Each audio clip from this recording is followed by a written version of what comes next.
Good morning friends. ಇವತ್ತು ನಾವು to verb and gerunds we are going to learn in this unit. But today as a part of this is to verb ಅಂದರೆ ಕ್ರಿಯಾಪದಕ್ಕೆ ಅಂತ ಅರ್ಥ ಆಗುತ್ತೆ. ನಿನ್ನೆ ನಾನು ಸಾಮಾನ್ಯವಾಗಿ ಉಪಯೋಗಿಸುವ ಟು ವರ್ಬ್ಸ್ಗೆ ಹೇಳಿದ್ದೆ. ಇವತ್ತು ನಾನು ಟು ವರ್ಬ್ಸ್ನ ಮುಂದುವರೆದ ಭಾಗ ಹೇಳ್ತಾ ಇದ್ದೇನೆ. ಇಲ್ಲಿ ನೀವು ಮೊದಲೇ ನೋಡ್ಕೊಂಬಿಡಿ.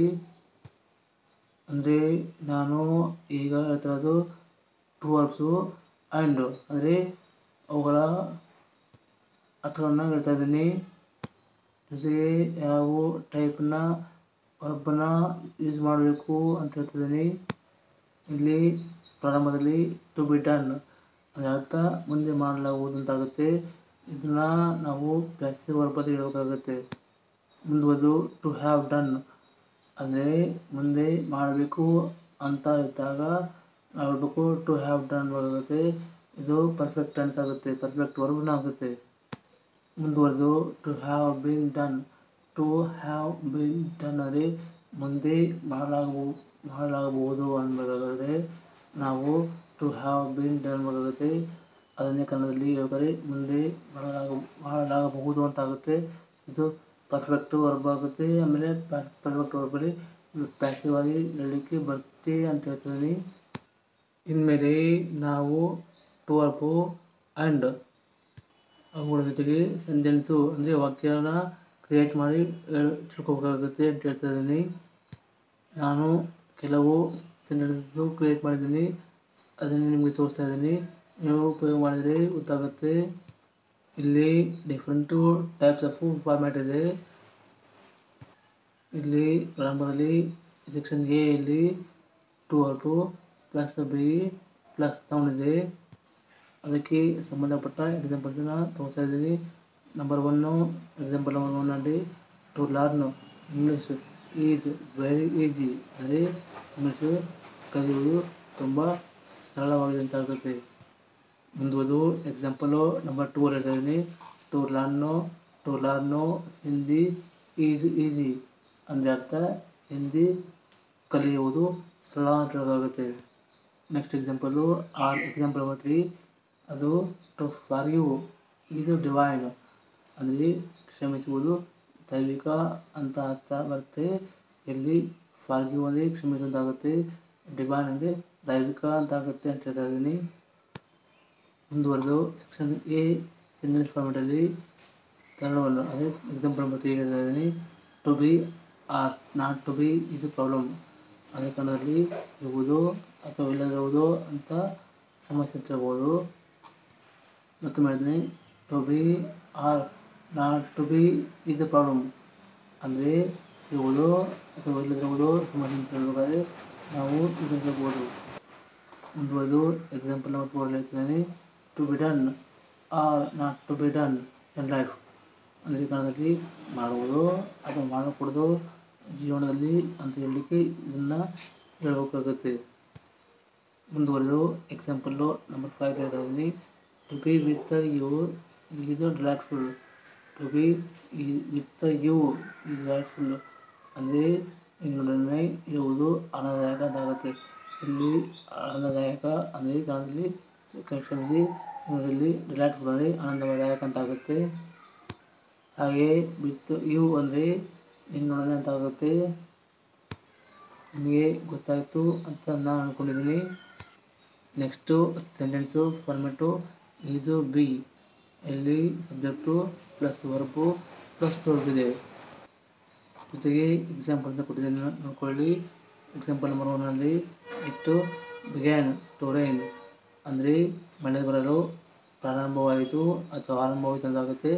ಇಲ್ಲಿ ಬಿಗಿನ್ನು ಅಂದರೆ BEGIN ಅಂದರೆ ಪ್ರೆಸೆಂಟ್ ಟೆನ್ಸು, BEGIN ಅಂದರೆ ಪಾಸ್ಟ್ ಟೆನ್ಸ್ ಆಗುತ್ತೆ ಅಂತ ಹೇಳ್ತಾ ಇದ್ದೀನಿ.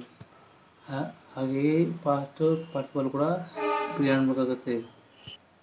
ಮುಂದಿನ ಎಕ್ಸಾಂಪಲ್ಲು ನಂಬರ್ 2 ಅಲ್ಲಿ ಹೇಳ್ತಾ ಇದ್ದೀನಿ. I want to be free ಅಂದರೆ ನಾನು ಸ್ವತಂತ್ರವಾಗಿರ್ಬೇಕು ಅಂತ ಇದ್ದಾಗ ಹೇಳಬೇಕು I want to be free ಅಂತ ನೋಡಬೇಕಾಗುತ್ತೆ. ಇಲ್ಲಿ ಕೂಡ ನಾನು ಇಂಗ್ಲೀಷಲ್ಲಿ ನಾನಲ್ಲ, ಇಂಗ್ಲೀಷಲ್ಲಿ subject plus verb plus to verb ಇದೆ ಅಂತ ಹೇಳ್ತಾ ಇದ್ದೀನಿ, ನೋಡ್ಕೊಳ್ಳಿ. ನೆಕ್ಸ್ಟ್ ಎಕ್ಸಾಂಪಲ್ಲು ನಂಬರ್ 3 ಹೇಳ್ತಾ ಇದ್ದೀನಿ. You want to be alone ಅಂದರೆ ಅರ್ಥ ಅವನು ಏಕಾಂಗಿ ಆಗಬೇಕು ಅಂತ ಆಗುತ್ತೆ. ಇಲ್ಲಿ ಅಲೋನು ಅಂದರೆ ಏಕಾಂಗಿ, ಮೇಲೆ ಸೇರಿದ ಫ್ರೀ ಅನ್ನೋದು ಸ್ವತಂತ್ರ ಅಂತ ಅರ್ಥ ಬರುತ್ತೆ ಕನ್ನಡದಲ್ಲಿ. ನೀವು ಬೇಕಾಗಿ ಚೆಕ್ ಮಾಡ್ಕೊಳ್ಳಿ. Subject plus verb plus to verb ಇದೆ ಅಂತ ಹೇಳ್ತಾ ಇದ್ದೀನಿ. ಎಲ್ಲ 3 ಸೆಂಟೆನ್ಸಲ್ಲಿ ಕೂಡ ನಾನು ಈ ಥರ ಫಾರ್ಮೆಟ್ ಮಾಡಿದ್ದೀನಿ, ನೀವು ಕೂಡ ಮಾಡ್ಬೋದು ಅಂತ ಹೇಳ್ತಾ ಇದ್ದೀನಿ. ನಿಮಗೆ ಗೊತ್ತಾದರೆ ಕಮೆಂಟ್ ಮಾಡಿ. ನಾನು ಕನ್ನಡ ಅರ್ಥ ಹೇಳ್ತೀನಿ. ಕಾಮೆಂಟ್ ಮಾಡಿದ್ರೆ ನಾನು ನೀವು ಬರೆದ ಸೆಂಟೆನ್ಸ್ ಕೂಡ ರಿಪ್ಲೈ ಕೊಡ್ತೀನಿ. Next sentence format C. Subject plus verb plus subject plus to verb ಇದ್ದರೆ ಈಗಂತ ಅಂದ್ಕೊಳ್ಳಿ. ಮೇಲೆ ತಿಳಿಸಿದ ಪ್ರಕಾರವನ್ನು ಅಥವಾ ಸಬ್ಜೆಕ್ಟ್ ಫಾರ್ಮೆಟ್ನ ಮೇಲೆ ತಿಳಿಸಿದ ಸೆಂಟೆನ್ಸ್ ಫಾರ್ಮೆಟನ್ನು ನಾವು ಒಬ್ಬರಿಗೆ ಇನ್ನೊಬ್ಬರು ಏನಾದರೂ ಮಾಡಬೇಕಾದ್ರೆ ಅಥವಾ ಇನ್ನೊಬ್ಬರಿಗೆ ಏನಾದರೂ ಮಾಡೋದು ಬೇಡ ಅಂತ ಹೇಳಬೇಕಾದ್ರೆ ಈ ಸೆಂಟೆನ್ಸು ಫಾರ್ಮೆಟು ಯೂಸ್ ಮಾಡಬೇಕಾಗುತ್ತೆ. ಮತ್ತು ಹೇಳ್ತಾ ಇದ್ದೀನಿ, subject plus verb plus subject plus to ವರ್ಬನ್ನ ಒಬ್ಬರು ಇನ್ನೊಬ್ಬರಿಗೆ ಏನಾದರೂ ಮಾಡಲಿಕ್ಕೆ ಹೇಳಬೇಕಾಗುತ್ತೆ ಅಥವಾ ಏನಾದರೂ ಮಾಡಬೇಡ ಅಂತ ಹೇಳ್ಬೇಕಾದ್ರೂ ಸೆಂಟೆನ್ಸು ಫಾರ್ಮೆಟು ಉಪಯೋಗ ಮಾಡ್ಬೇಕಂತ ಹೇಳ್ತಾ ಇದ್ದೀನಿ. ಅದಕ್ಕೆ ಸಂಬಂಧಪಟ್ಟ ಎಕ್ಸಾಂಪಲ್ಸ್ ಕೂಡ ಕೊಡ್ತಿದ್ದೀನಿ, ತಗೊಳ್ಳಿ. ಎಕ್ಸಾಂಪಲ್ಲು ನಂಬರ್ 1 ಹೇಳ್ತಾ ಇದ್ದೀನಿ. ಅವನು ಅವಳನ್ನು ಹಾಡೆಂದು ಕೇಳಿಕೊಂಡ ಅನ್ನೋದನ್ನು ಇಂಗ್ಲೀಷಲ್ಲಿ he requested her to sing. he requested her to sing ಅಂದರೆ ಕನ್ನಡದಲ್ಲಿ ಅವನು ಅವಳನ್ನು ಹಾಡೆಂದು ಕೇಳಿಕೊಂಡಂತಾಗುತ್ತೆ. ಇಲ್ಲಿ ರಿಕ್ವೆಸ್ಟು ಅಂದರೆ ದಯಮಾಡಿ ಅಥವಾ ದಯವಿಟ್ಟು ಅಂತ ಅರ್ಥ ಆಗುತ್ತೆ. ಅದನ್ನೇ ಸಾಮಾನ್ಯವಾಗಿ ಹೇಳುವಂಥದ್ದು. ಹೇಳ್ತೀನಿ, ಅವನು ಅವಳನ್ನು ಹಾಡೆಂದು ದಯವಿಟ್ಟು ಕೇಳಿಕೊಂಡಿರಬಹುದು ಅಥವಾ ಸಾಮಾನ್ಯವಾಗಿ ಅವನು ಅವಳನ್ನು ಹಾಡೆಂದು ಕೇಳಿಕೊಂಡಂತ ಹೇಳೋಕ್ಕಾಗುತ್ತೆ ಅಂತ ಹೇಳ್ತಾ ಇದ್ದೀನಿ. ಅದೇ ಸೆಂಟೆನ್ಸು ಫಾರ್ಮೆಟ್ ಇಟ್ಕೊಂಡು ಎಕ್ಸಾಂಪಲ್ ನಂಬರ್ 2 ಹೇಳ್ತಾ ಇದ್ದೀನಿ. ಪ್ರಿನ್ಸಿಪಾಲು ಅವಳಿಗೆ ಹಾಡಬೇಡವೆಂದು ಹೇಳಿದರು ಅಂತ ಹೇಳಲಿಕ್ಕೆ ಇಂಗ್ಲೀಷಲ್ಲಿ ಹೇಳಬೇಕು. Principal ordered her not to sing ಅಂತ ಆಗುತ್ತೆ. ಇಲ್ಲಿ ಆರ್ಡರು ಅಂದರೆ ಆಜ್ಞೆ ಅಂತ ಅಂದ್ಕೊಳ್ಳಿ. ಅದೇ ಪ್ರಿನ್ಸಿಪಲ್ಲು ಅವಳಿಗೆ ಹಾಡಬೇಡವೆಂದು ಆಜ್ಞೆ ಮಾಡಿದ್ರು ಅನ್ನೋಕ್ಕಾಗುತ್ತೆ. ನಾನು ಸರಳವಾಗಿ ಪ್ರಿನ್ಸಿಪಲ್ಲು ಅವಳಿಗೆ ಹಾಡಬೇಡವೆಂದು ಹೇಳಿದರು ಅಂತ ಹೇಳಿದ್ದೀನಿ. ಜೊತೆಗೆ ಈ ಹೊತ್ತಿಗೆ ಸಾಕು. ರಿಮೈನಿಂಗು ಎಕ್ಸಾಂಪಲ್ಸು ಟುಮಾರೋ ಅಂದರೆ ಕನ್ನಡದಲ್ಲಿ ಉಳಿದ ಉದಾಹರಣೆಗಳನ್ನ ನಾಳೆ ನೋಡೋಣ ಅಂತ ಹೇಳ್ತಾ ಇದ್ದೀನಿ. ಅಂದರೆ ನಾಳೆ ಬಗ್ಗೆ ಮಾತಾಡ್ಸಿಗೋಣ. ಆಗ ಕೂಡ ಇಂಗ್ಲೀಷಲ್ಲಿರುವ ಟು ವರ್ಬ್ ಅಂದರೆ ಏನು ಅಂತ ಇನ್ನೂ ವಿಸ್ತಾರವಾಗಿ ತಿಳಿಯೋಣ ಮತ್ತು ಕಲಿಯೋಣ. ನೋಡ್ತಾ ಇರೋರು ಪೂರ್ತಿಯಾಗಿ ನೋಡಿ, ಅಂದರೆ ಗೊತ್ತಾಗುತ್ತೆ. ತಿಳ್ಕೊಂಡಾದ್ಮೇಲೆ ಬುದ್ಧಿವಂತ ಕೊನೆಗೆ ನಮ್ಮ ಚಾನಲ್ ಸಬ್ಸ್ಕ್ರೈಬ್ ಮಾಡಿ, ಲೈಕ್ ಮಾಡಿ, ನಿಮ್ಮ ಫ್ರೆಂಡ್ಸಿಗೆ ಶೇರ್ ಮಾಡಿ.